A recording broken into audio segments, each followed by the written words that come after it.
prince Harry, ses mémoires puis plagiées en Russie.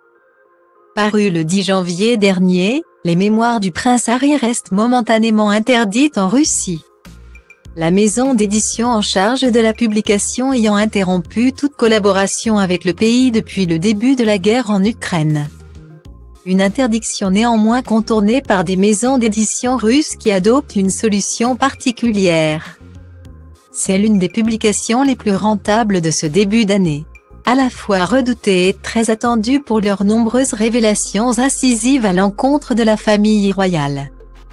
Les mémoires du prince Harry ont fait couler beaucoup d'encre, tandis que certaines pages révélées en exclusivité faisaient particulièrement monter la tension. En tête de gondole des librairies du monde entier dès sa parution le 10 janvier dernier. L'ouvrage qui se penche sur l'histoire du cadet de Lady Diana et de Charles III est rapidement entré dans l'histoire en réalisant un record de vente en Grande-Bretagne. La biographie intitulée Spare s'est donc arrachée du côté des lecteurs, excepté en Russie, où elle demeure interdite, à la suite de la guerre en Ukraine survenue en février 2022. La maison britannique en charge du livre, Penguin Random House, a suspendu ses collaborations avec le pays dirigé par Vladimir Poutine. Les éditeurs ne peuvent donc ni traduire ni distribuer le texte original.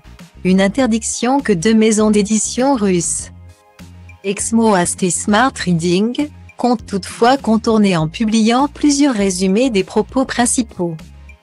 Sans éditer le contenu authentique, selon les informations rapportées par Corriere.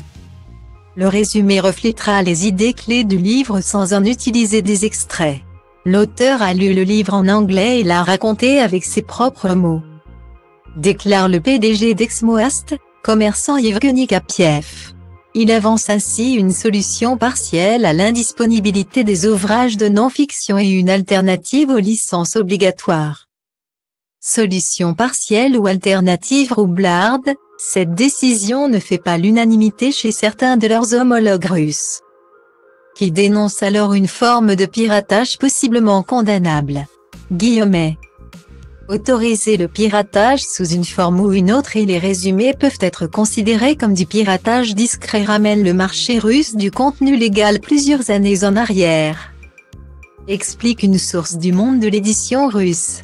Le suppléant du suppléant pose problème.